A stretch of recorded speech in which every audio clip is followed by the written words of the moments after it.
নমস্কার, আপনাদের সকলকে স্বাগত জানাই কানহা বাংলা ইউটিউব চ্যানেলে। এইসব সংকেত বলে দেয় ভগবান শিব আপনার সাহায্য করছে।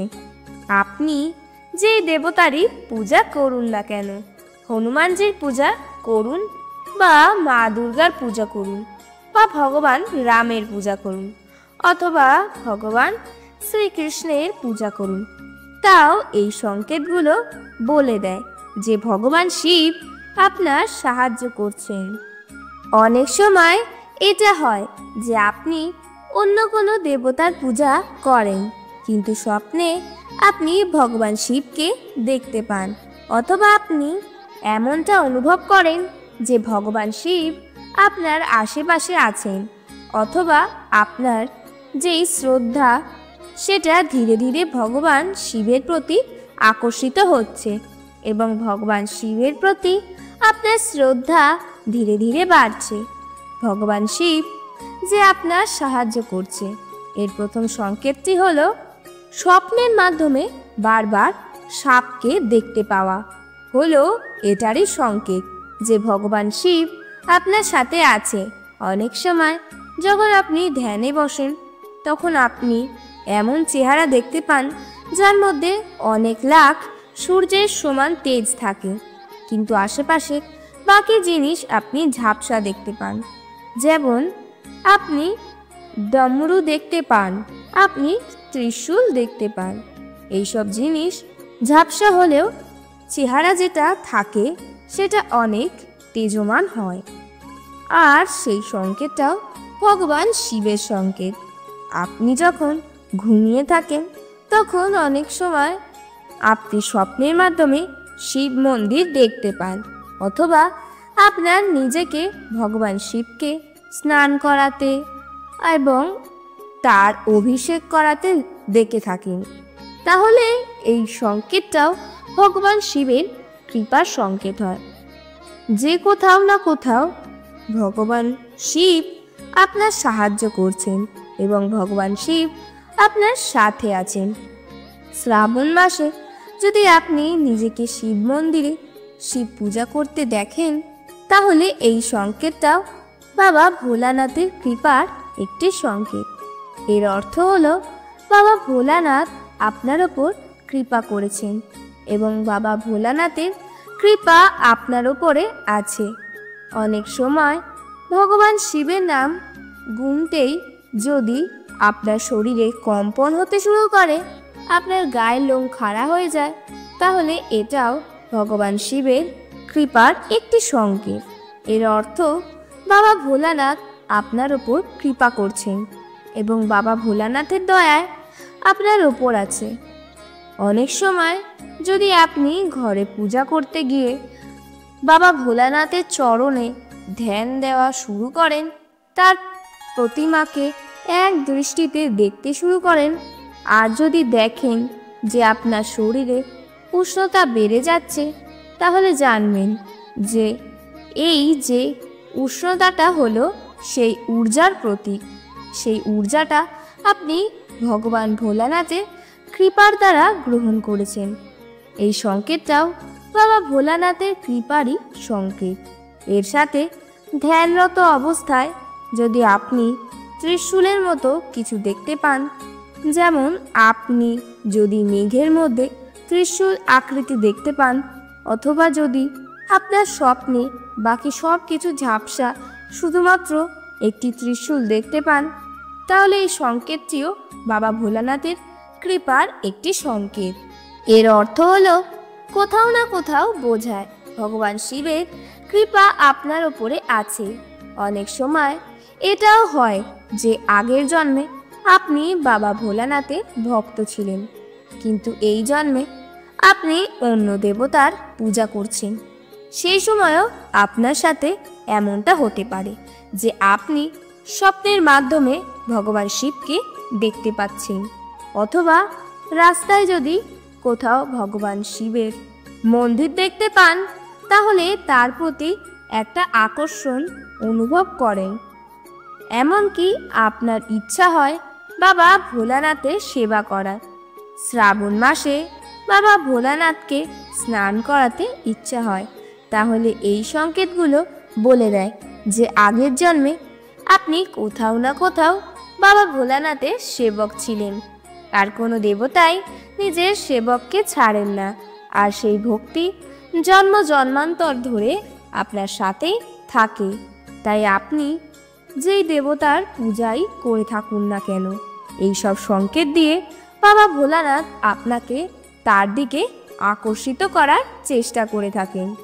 সেই সময় যদি আপনি সংকেতগুলো বুঝতে পেরে যান যে এই সব সংকেত বাবা ভোলানাথের কৃপার, তাহলে আপনি সব কিছু ত্যাগ করে বাবা ভোলানাথের চরণে নিজেকে সমর্পণ করেন আর তার সেবা করা এবং পুজো করা শুরু করে দেন। অর্থাৎ অন্য দেবতাদের ছেড়ে আপনি শুধু ভগবান শিবের পূজা করা শুরু করে দেন। প্রথমে আপনার মনে হবে যে আপনার চারপাশে যেসব কাজকর্ম হচ্ছে সেগুলো তারই আওয়াজ, কিন্তু যখনই আপনার ধ্যান আরও গভীর হতে শুরু করবে তখনই সেই আওয়াজ আরও স্পষ্ট হতে থাকবে, আর আপনি ধীরে ধীরে স্পষ্টভাবে ডমরুর আওয়াজ শুনতে পাবেন। আর এই হলো বাবা ভোলানাথের কৃপার একটি সংকেত। অনেক সময় এমনটা মনে হয় যে আপনি কোনো মুশকিল পরিস্থিতিতে ফেঁসে আছেন অথবা কোনো দুশ্চিন্তার মধ্যে দিয়ে যাচ্ছেন। তখন আপনার কারোর কথা মনে আসছে না, কিন্তু শুধুমাত্র ভগবান শিবের কথাই মনে আসে। যদি এমনভাবে ভগবান শিবের কথা মনে আসে, অর্থাৎ অটোমেটিক্যালি আপনি ভগবান শিবের কথা মনে করেন, তাহলে এটা ভগবান শিবেরই একটা সংকেত। আর এর দ্বারা আপনার যেই দুশ্চিন্তা সেটা খুব তাড়াতাড়ি শেষ হয়ে যায়। অনেক লোকজন এটাও বলে থাকে যখনই তারা কোনো সমস্যার মধ্যে থাকে অথবা দুশ্চিন্তার মধ্যে থাকে, তখনই তারা ভগবান শিবের নাম স্মরণ করেন এবং সমস্যা থেকে বেরিয়ে আসতে সক্ষম হন।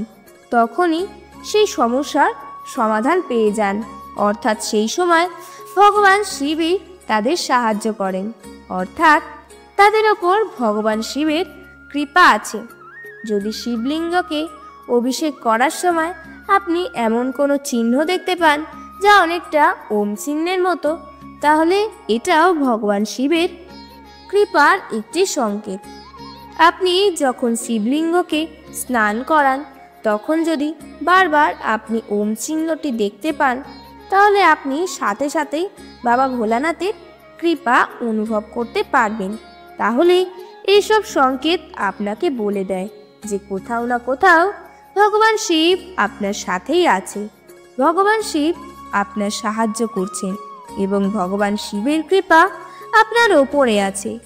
আর যার ওপর ভগবান শিবের কৃপা থাকে সে ভাগ্যশালী হয় এবং সে নিশ্চিন্তভাবে শিবলোকে যেতে পারেন।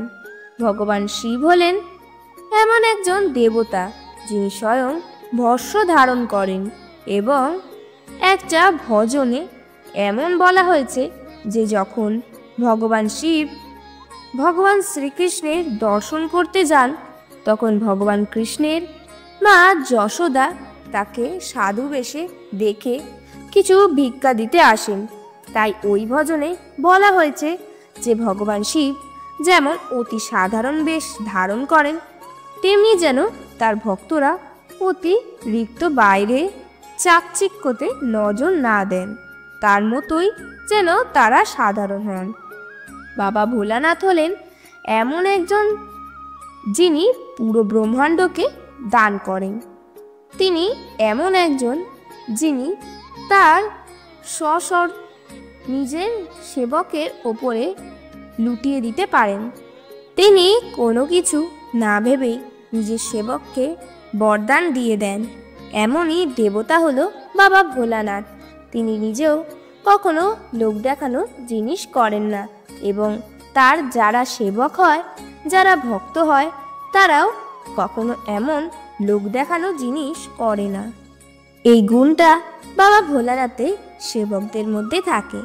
যখন তারা বাবা ভোলানাথের সেবা শুরু করেন তখন এই গুণটা তাদের মধ্যেই নিজে থেকেই এসে যায়। তার কাছে বহুমূল্য জিনিস থাকলেও সে লোক দেখানো জিনিস করে না।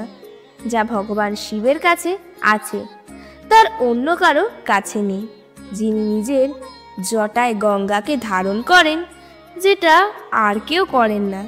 যিনি নিজের গলায় নাগ দেবতাকে ধারণ করেন, যা এই সংসারে আর কেউ করে না। তার মাথায় ত্রিনয়ন আছে, যা আর কেউ ধারণ করেন না। যিনি ত্রিশূল আর ডমরু ধারণ করেন, যা আর কেউ ধারণ করে না। তিনি শ্মশানে ভস্য ধারণ করেন, যা আর কেউ করে না। তিনি রুদ্রাক্ষ ধারণ করেন, যা আর কেউ ধারণ করে না। তিনি নিজের গলায় বীজ ধারণ করেছেন, যা আর কেউ করেননি, আর কেউ করতেও পারবেন না। তিনি এই সংসারে বহুমূল্য রত্ন ধারণ করেন, যেমন চন্দ্র তার মস্তকে বিরাজমান থাকে, যা আর কেউ ধারণ করেন না। এই সব কিছুই ভগবান শিবের গুণ। আর ভিতর থেকে বাবা ভোলানাথ হলেন সর্ব। কথায় আছে যে যখন মাতা গৌরী স্নান করতে গিয়েছিলেন, তখন ভগবান শিবের রূপ দেখে সকলে ভয় পেয়ে গেছিলেন। তখন মাতা গৌরী প্রার্থনা করেছিলেন যে, হে ভগবান শিব, সেই মনমোহ রূপ দেখান, যেটা দেখে অপসরারাও মুগ্ধ হয়ে যায়। তখন ভগবান শিব সেই রূপ ধারণ করেছিলেন। বাবা ভোলানাথ এরকমভাবেই সমস্ত সংসারে পালন পোষণ করেন। সংসার তার দ্বারাই চলে। তিনি সব নষ্ট করতে পারেন, আবার তিনি সব পালন করতে পারেন। তাই যারা ভগবান শিবের সেবা করেন, তাদের মধ্যে এই বিশেষ গুণ আসে। তাদের কাছে অনেক টাকা পয়সা থাকলেও তারা সেটা নিয়ে লোক দেখানো জিনিস করে না। এমনকি তাদের কাছে কিছু জিনিস থাকলেও তারা সেটা নিয়ে লোক দেখানো ব্যাপার করে না।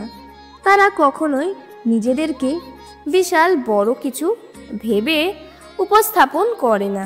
যদি এইসব সংকেত আপনারা আপনাদের জীবনেও দেখতে পান, তাহলে বুঝে নেবেন যে আপনাদের ওপর ভগবান শিবের কৃপা আছে।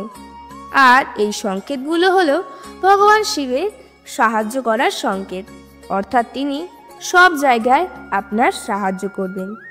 ভক্তগণ, এই ভিডিওটি এখানেই শেষ হলো। ভিডিওটি যদি আপনাদের ভালো লেগে থাকে তাহলে অবশ্যই একটি লাইক করুন। আপনি যদি ভগবান মহাদেবের ভক্ত হন তবে অবশ্যই কমেন্টে হর হর মহাদেব লিখুন এবং সাবস্ক্রাইব করে আমার পাশে থাকুন। দেখা হচ্ছে পরবর্তী ভিডিওতে। নিজের খেয়াল রাখুন। হর হর মহাদেব।